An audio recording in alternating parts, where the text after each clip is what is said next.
And I'm back. Third part of our introductory unit on interpersonal communication, the material that is starting out this semester for us. So now we're going to end with the principles of interpersonal communication. And in the module for this week, you are looking at a video clip from the movie Castaway. And I'm asking you what principle of interpersonal communication you notice in the film. And so what you'll want to do is pull your answer from this video. There's 2 other videos, but you don't need to necessarily pull any answers from there. Now, it's okay to do that to support what your claims are about what you notice in the video. But the last question is, which of the principles of communication do you notice comes specifically from these next several items. So only this video is going to give you the answer to number 3 in the Castaway movie clip assignment. All right, let's get started. Number 1, the first principle of interpersonal communication is that it's a transactional process. And we talked a little bit about these models at the end of the last video. So I'll just go ahead and fast forward here through this slide and I'll come right back. But what we have here is what we would call a linear view. The word linear comes from the word line. Linear means things travel in a straight line.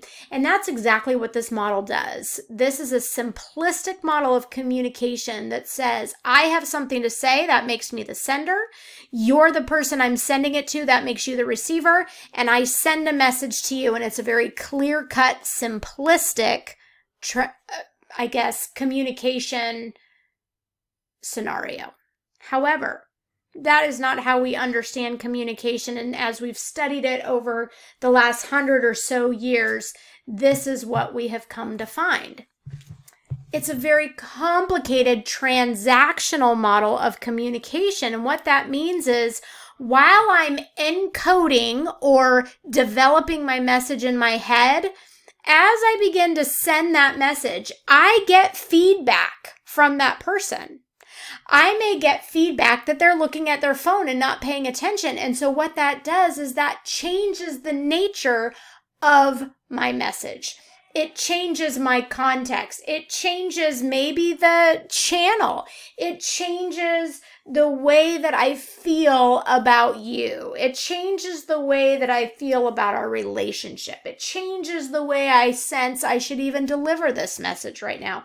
And so it's this very complex interaction that really does not become well illustrated by something this simplistic. It's much more complex than that. This is one communicator. This is another communicator. This communicator is sending a message, but they're also receiving as they're sending.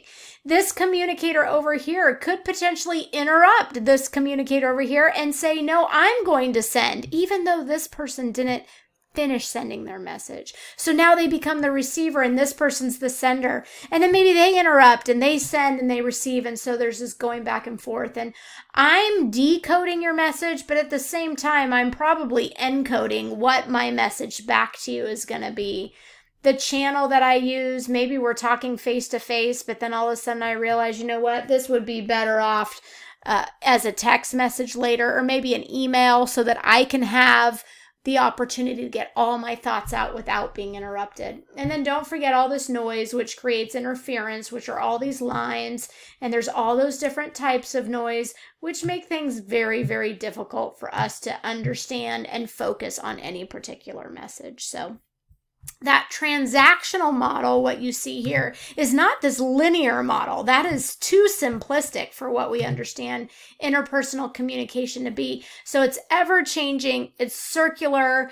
Social media comes up, and now actually the whole interpersonal communication model that we knew has changed. Facebook has changed, right? Because people are putting messages out there, but the receivers are hundreds. And so is that interpersonal communication? Well, no, not until somebody messages us specifically, or not until somebody specifically communicates on our post. But even so, it was a mass social media message that we sent out there, but maybe because of our social media post or our social communication, our public communication, we get the opportunity to interact on an interpersonal level with those people.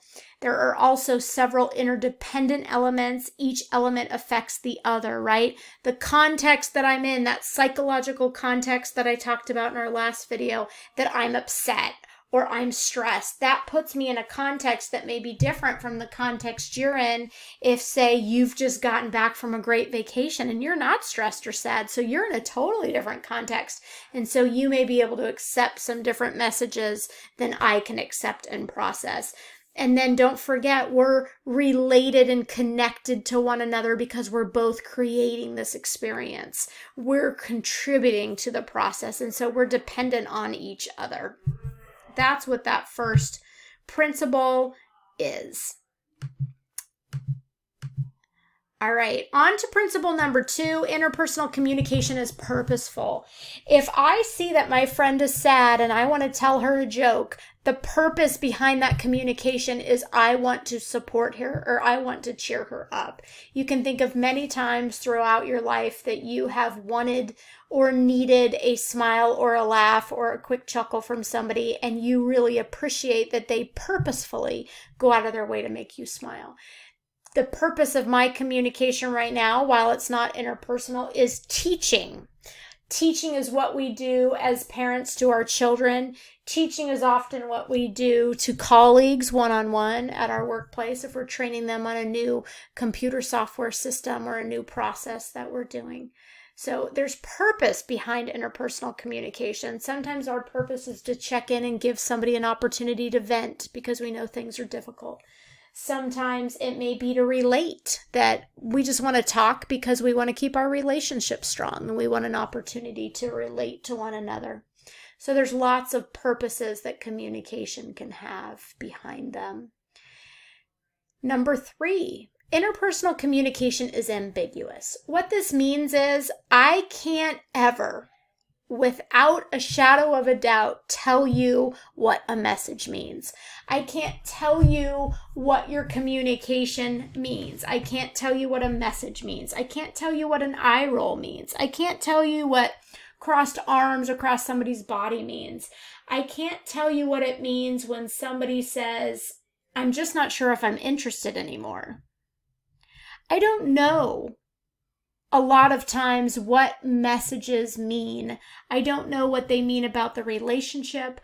I don't know what they mean about me, and I don't know what they mean about that other person. So a lot of times we attach meaning to things that aren't clear, that can't be easily understood. And so we need to understand that communication is not clear cut.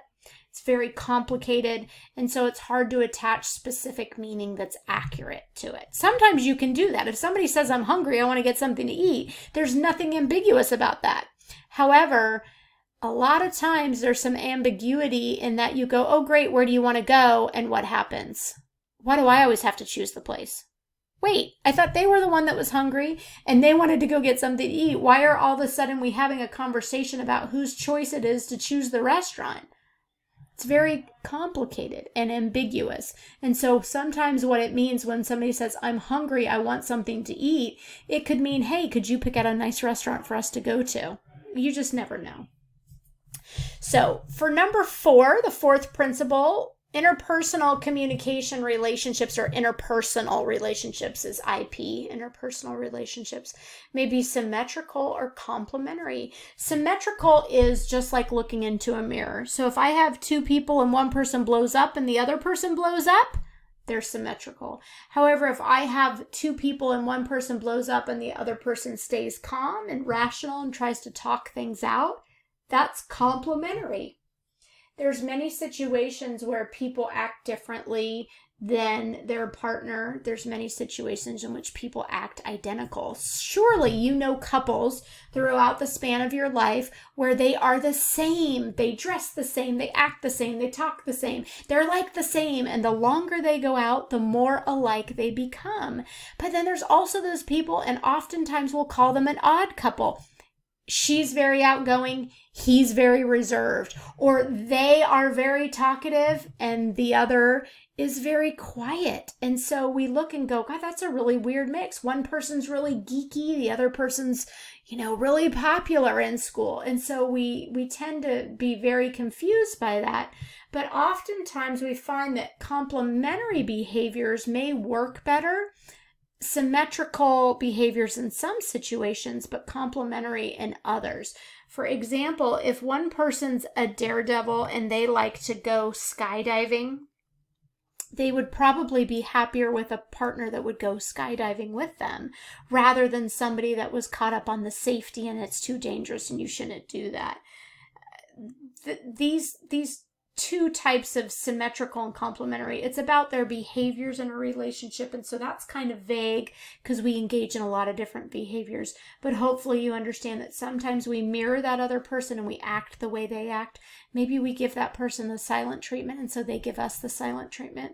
That's symmetrical, right? But maybe one person gives the silent treatment and the other person says, listen, I know you're giving me the silent treatment and I understand you need some time, but I would like to know when we might be able to talk because it makes me feel sad when you give me that cold shoulder. And that's complementary, and you could see how that might have a better outcome than two people that are stuck in giving each other the silent treatment. Let's move on.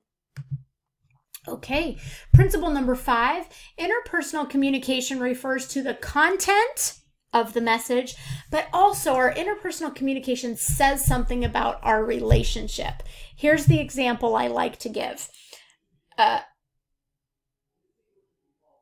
Steve comes home from work and Steve says to Ron, his partner, I'm going to go bowling with the guys tomorrow night. I hope that's okay. The content of that message is, I'm going to go bowling with some people from work. However, what does it say about their relationship? Well, the partner could think, they don't want to spend time with me. They're not interested in me. I'm boring. There's something wrong with our relationship. Well, none of those things are necessarily true, but they could be true. Whenever we deal with a particular message or the way that we deliver messages, we have to understand that people are going to interpret the content, but they're also going to try to apply meaning to what does this message mean about our relationship, right? What does this message mean about how my mom or dad feels about me? What does this message mean about how my sibling feels about me? What does this message mean about how my boss views me? So it's not just the words or the content of the message, it's also what does it mean about the status of our relationship or your feeling or perception of me. Principle number 6, like I referred to at the beginning, interpersonal communication is a series of choices and events. And so what happens is there's continuous interactions that go on throughout our day and throughout our relationships. And a lot of times what happens is we want to know, where did it start? Where did somebody start being rude? Where did a fight start? Did that person start picking at that person, or was that person being critical? Or was that person ignoring the other person and not paying attention? Who started the conflict, or who started this interaction? Oftentimes we really want to boil it down to where was the stimulus and what was the response, so that we can attach blame, we can try to figure out who started it, who's going to end it, and those kinds of things, while useful in some instances, we can't always do that. We can't always break them down so they make sense. So if you have a husband and a wife, let's say at a restaurant, and the husband starts flirting with the waitress, but the wife is on her phone, the husband could say, I only started flirting with the waitress because you were on the phone. And the wife could say, wait a second, what are you talking about? I was talking to you. You started flirting with the waitress when she approached, and so I got on my phone because I was upset. We don't know who started it, and it's really not important. What's most important is what your response is. No matter what the stimulus is, what can you control? Your own actions. What you can't control is the other person's actions. And so you need to be sure that you're making good choices even if they're not making good communication choices. Last but not least, interpersonal communication is inevitable. You will always communicate. Even if you're giving somebody the silent treatment, silence communicates. You can lock yourself in your room, but you're still intrapersonally communicating.